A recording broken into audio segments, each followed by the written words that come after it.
Bonjour et bienvenue dans votre podcast Énergie en clair, le podcast de l'équipe Affaires publiques de la CFE Énergie. Je suis Romain Dargent, délégué fédéral en charge des affaires européennes, et je suis avec André Palus, secrétaire national en charge des affaires publiques et institutionnelles. Bonjour Romain, bonjour à toutes et à tous. Aujourd'hui, André, si tu le veux bien, on plonge dans un sujet qui fait souvent peur. La fiscalité, et plus particulièrement celle de l'énergie. Accrochez-vous. TICFE, TICPE, TLCPE, TSC, TVA, CTA, TURP, ATRT, CIBS, Axis. Non, vous n'êtes pas fou. Nous allons essayer de vous décrypter tout ça, expliquer ce qui peut paraître complexe sur la facture d'énergie et simplifier tout ce jargon. Pas besoin de doctorat en droit, c'est promis. Oui, complètement. Déjà, pour resituer, la fiscalité est l'un des premiers leviers de l'État pour financer des politiques publiques. Et l'énergie ne fait pas figure d'exception. Comme pour n'importe quel achat, quand vous prenez de l'énergie, électricité, gaz, carburant, vous payez deux familles de taxes, la TVA et l'accise. Bon, on se lance. Déjà, TVA ou Axis, c'est quoi la différence? Eh bien, c'est très simple. La TVA est la taxe sur la valeur. Elle s'applique en pourcentage du prix. Plus le produit est cher, plus la TVA augmente. Par exemple, 100 euros de lait et 100 euros de jus d'orange, ce sera la même TVA, car au même prix. L'accise, quant à elle, c'est la taxe sur le volume. Elle s'applique par unité physique, par litre, par kilo, par kilowattheure. Peu importe le prix du produit, seule la quantité compte. Exemple, 1 litre de lait et 1 litre du jus d'orange, même accise, car même volume. Du coup, quand on parle d'énergie, la TVA taxe les euros que vous dépensez et l'accise taxe les kilowattheures que vous consommez. Si je comprends bien, donc la TVA regarde la facture et l'Axis, finalement, le compteur. Exactement. Ok. Alors on parlait plutôt de TICFE, TIGN, etc. C'est compliqué. Mais c'est surtout du passé. Comment ça marche? Alors, c'est là où ça se complique. Tout a été revu en 2021 avec le CIBS, le Code d'imposition des biens et des services. L'accise, qui s'appuie, comme je l'ai dit précédemment, sur le volume de consommation, est maintenant découpée en 5 fractions. Fraction électricité, ex-TICFE. Fraction gaz naturel, ex-TICGN. Fraction produits énergétiques, ex-TICPE. Fraction outre-mer, ex-TSC. Fraction charbon, ex-TICC. Donc, il faut juste retenir que l'accise est découpée en 5 fractions: électricité, gaz naturel, produits énergétiques, outre-mer et charbon. Ok. Donc c'est bien découpé. Sans rentrer dans le détail, sauf à provoquer quelques migraines, j'imagine qu'il y a encore des niveaux différents. Ça s'arrête pas là. Et non, ça ne s'arrête pas là. La réglementation européenne prévoit qu'en fonction de la consommation et du consommateur, on peut adapter la valeur. Par exemple, l'accise électricité est à 33,7 euros du mégawattheure pour les ménages et 22,5 euros du mégawattheure pour les électro-intensifs. À titre de comparaison, également, l'accise pour le gaz naturel est à 17,16 euros du mégawattheure.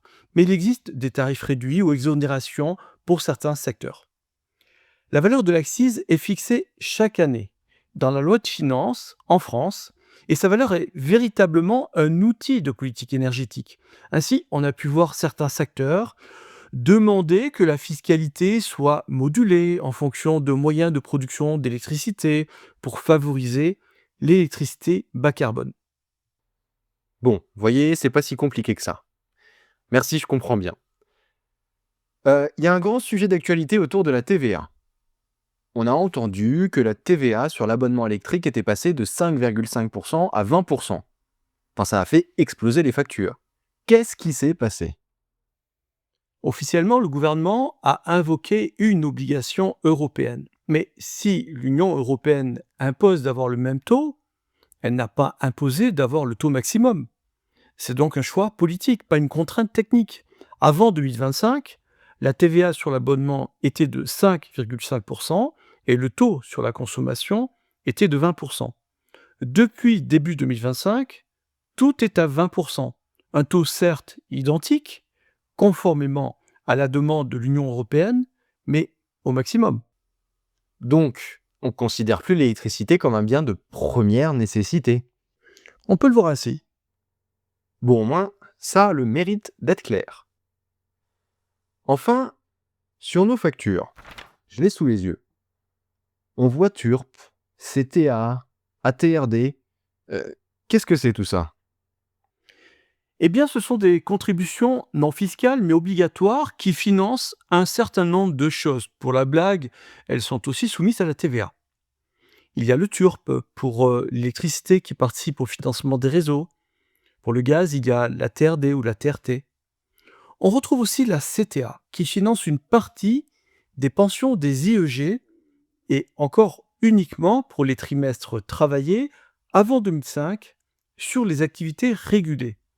D'ailleurs, juste pour le fun, sais-tu que sans la réforme des retraites de 2022, la CTA aurait pu disparaître à l'horizon 2030 du fait de la bonne santé financière du régime. Bref, on s'égare. Mais tout ça pour dire que la facture d'électricité, ce n'est pas que le résultat d'une consommation à un moment donné. C'est un peu plus complexe du fait de tout ce que l'on vient d'évoquer. D'ailleurs, au moment où je te parle, le gouvernement et le Parlement discutent des projets de loi de finances pour 2026 et désormais tu sais que c'est dans ce texte que se joue une partie de nos factures d'énergie. Et ce n'est pas qu'un débat de spécialistes et de fiscalistes. Gardons à l'esprit que ces taux d'accise font partie de la dimension fiscale énergétique et peuvent varier selon les mesures de compétitivité, exonération industrielle ou d'enjeux de territorialité. Merci André pour cet éclairage précieux sur les coulisses de nos factures d'énergie. Chers auditeurs, j'en suis sûr, vous êtes maintenant des experts en fiscalité. Bon, si on devait résumer ce qu'on vient de se dire, ce que vous payez, c'est pas seulement de l'électricité ou du gaz, c'est aussi de la TVA, de l'accise et toute une série de contributions comme le TURP, le CTA, la TRD, qui financent nos réseaux et une petite partie de nos dispositifs sociaux. On l'a dit, la hausse de la TVA sur l'abonnement n'était pas une contrainte légale ou technique, mais bien un choix politique. Et chaque année, la loi de finances a rabat les cartes, entraînant mécaniquement des hausses et plus rarement des baisses. Bref, derrière chaque kilowattheure, il y a des décisions politiques. Pour la TVA par exemple, des arbitrages parfois techniques pour le TURP, mais surtout de vrais choix de société, pour lesquels la CFE Énergie s'engage chaque jour pour peser dans le débat. Porter votre voix et s'assurer de la pérennité de nos industries. Merci de nous avoir écoutés, c'était Énergie en clair avec Romain Dargent et André Palu, le podcast de l'équipe Affaires publiques de la CFE Énergie. Vous pouvez nous suivre, liker, vous abonner, partager nos épisodes pour nous aider et nous faire gagner en visibilité. Nous vous donnons rendez-vous très vite sur toutes les plateformes de streaming, Spotify, Apple Music ou encore SoundCloud. N'hésitez pas à revenir vers nous en cas de questions et je vous dis à très bientôt.